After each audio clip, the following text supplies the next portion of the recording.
আচ্ছা, বিয়ের পরে কি প্রেম হয়? উত্তর দেওয়াটা ভীষণ জটিল। প্রথমত আমি মনে করি যে ঠিক না, তবে হয়। কেন হয় সেই কারণটা জরুরি।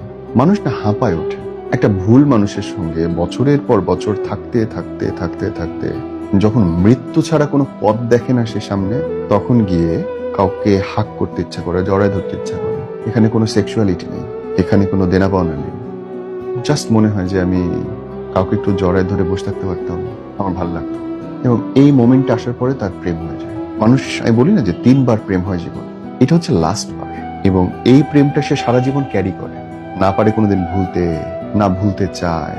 যদি একটা বাউন্ডারির মধ্যে তুমি রাখতে পারো অনুভূতির জায়গাতে, তাহলে অনেক ধ্বংসাত্মক কিছু হওয়া থেকে তুমি ইতিবাচক ভাবে জীবনটাকে নিয়ন্ত্রণ এবং সাজাইতে পারবে। তবে অসুবিধা কি জানো, বিয়ের পরে যে প্রেমটা হয়, এই প্রেমে আমরা অনেক ম্যাস্ট আপ করে ফেলি। কাউকে আমার ভালো লাগতে পারে, ভালোবাসা আসতে পারে, কিন্তু তার মানে তেই না আমার তার সঙ্গে গিয়ে সংসার করতে হবে, ভালোবাসার খাতিরে তার সঙ্গে গিয়ে আমার এক বিছানায় পড়ে যেতে হবে।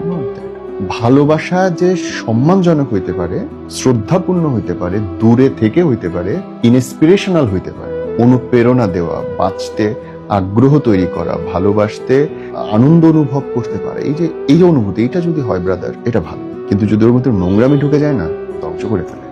সমস্যা কি জানো, 99.99% মানুষ সম্পর্কে দূরত্ব রাখতে পারে না, উড়ায় ফেলে সব।